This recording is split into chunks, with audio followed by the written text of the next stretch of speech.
Level 1. The denial. The job starts in 9 days and it's 22 miles away. You've already checked the bus. There is a bus.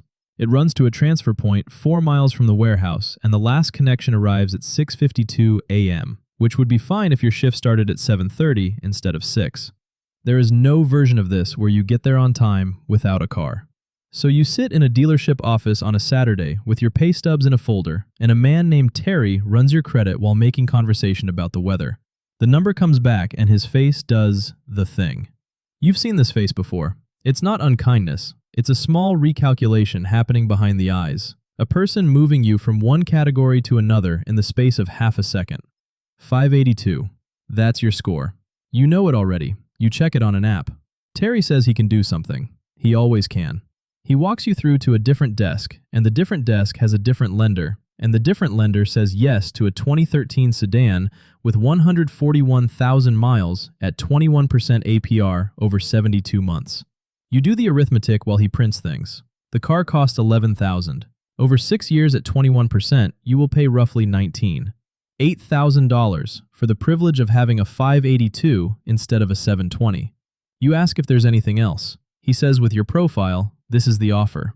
Your profile. Not your job. You have a job. It starts Monday.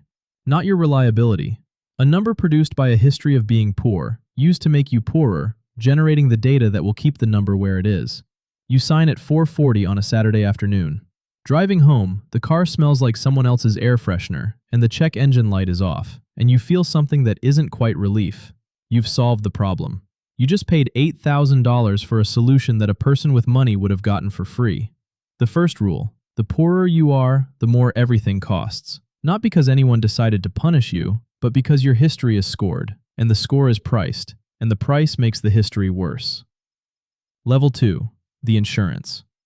The insurance quote arrives and you read it twice. $290 a month. Full coverage, which you can't opt out of because the lender holds the title and the lender requires it. You're 29 with a clean driving record. You've never had an accident. You've never had a ticket. You call to ask why it's so high, and the representative is helpful and explains the factors.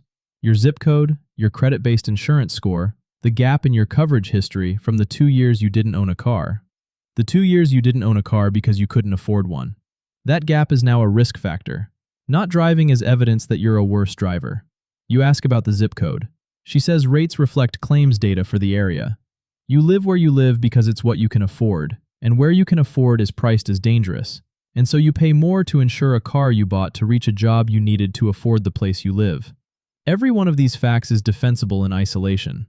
Together, they form a shape. Payment, $311. Insurance, $290. Gas, about $160. 2 spots in the warehouse lot are paid parking. The free ones fill by $5.40, so most days it's another $4. Roughly $800 a month to hold a job that pays $2,900 after tax. 27% of your income exists to move your body to the place where you earn the income. You mention this to a coworker in the break room and he laughs, not cruelly. He says, yeah, that's just the cost of working. He's right. That's exactly what it is. It's just that nobody puts it in the job posting. The second rule: the cost of getting to work is not deducted from your wage on paper. It's deducted from your life, and it doesn't appear anywhere that anyone measures. Level 3. The repair. It starts as a sound, a low grinding under the front end when you brake, present for about a week before you admit you're hearing it. You turn the radio up. That works for 4 days. The shop quotes you $1,100. Front rotors, pads, a caliper, and something with the wheel bearing. You have $400. Here's what you do, because it's what there is to do. You drive it. Carefully. You leave earlier and brake sooner, and you tell yourself you'll fix it next month, and you mean it, and next month rent goes up $60. The sound gets worse in the 3rd week. By the 5th, it's constant. You know this is dangerous. That's the part people miss when they talk about financial decisions like their choices. You are not choosing convenience over safety. You are choosing a small chance of a serious accident over a certainty of losing your job, because a job you can't get to is a job you don't have, and there is no unemployment benefit for people who miss shifts because their brakes failed. You put it on a credit card in week 7, the one with the 26% rate and the $800 limit that you got specifically for this, for the emergency you knew was coming. $1,100 won't fit on $800, so you do half now, the caliper and the pads, and leave the bearing. The mechanic tells you to come back within 2 months. He isn't being pushy. He tells you this the way people tell you things they know you won't do. You will be back in 5 months, and it will cost more, because the thing that was $1,100 in March is $1,900 in August after it has been driven on.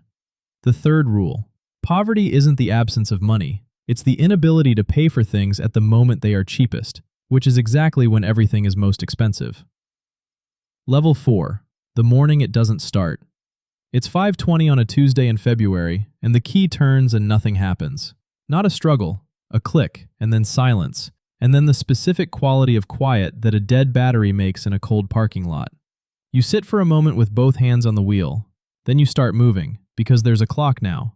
You call the coworker who lives 11 minutes away. Voicemail. You call the other one. He's already left.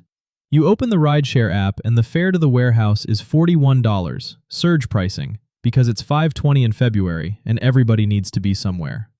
$41 is a day and a half of the money that's actually yours after the car eats its share. You order it anyway. You're at the gate at 5:58. Your supervisor doesn't say anything. He notices. He notices everything. That's the job. But he doesn't say anything, and that's worse, because it goes in a file somewhere as a data point rather than a conversation. You get a jump that evening. The battery is 7 years old, and the alternator is probably fine, but he can't be sure without a test. The test is $90. You don't get the test. 3 weeks later, the same thing happens. This time it's a Thursday, and you have no $41. And you call your supervisor at 5:40 in the morning, and he says, "Fine, take the day," in a tone you will replay for a week. 12 hours later, you're looking at a schedule with 4 days on it instead of 5. Nobody fired you. Nobody said the word attendance. Your hours were simply adjusted, the way hours get adjusted, and the adjustment cost you $300 a month, which is roughly what the car payment is. The fourth rule.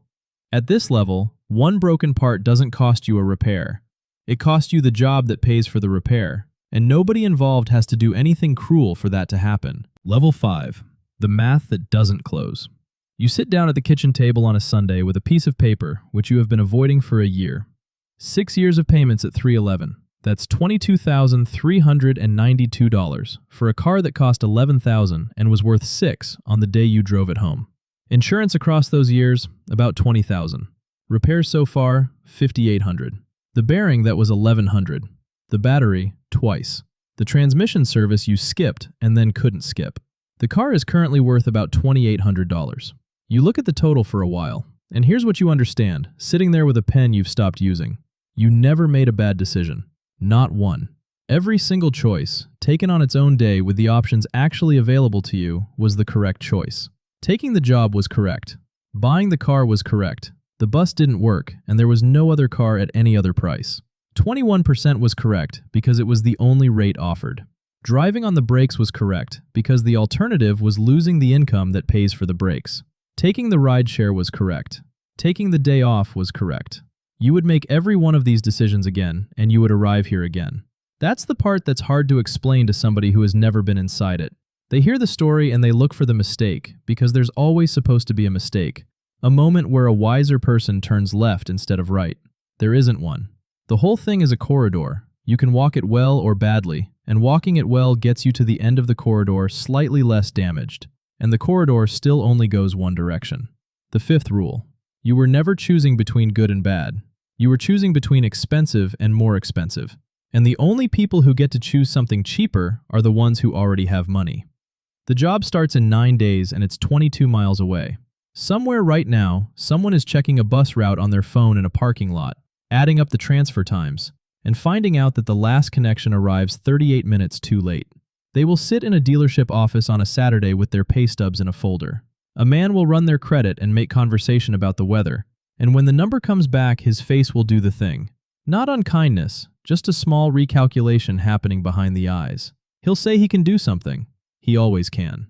They'll sign at 4:40 on a Saturday afternoon and drive home in a car that smells like someone else's air freshener, and they will feel something that isn't quite relief. They just solved the problem. They just paid $8,000 for a solution that a person with money would have gotten for free.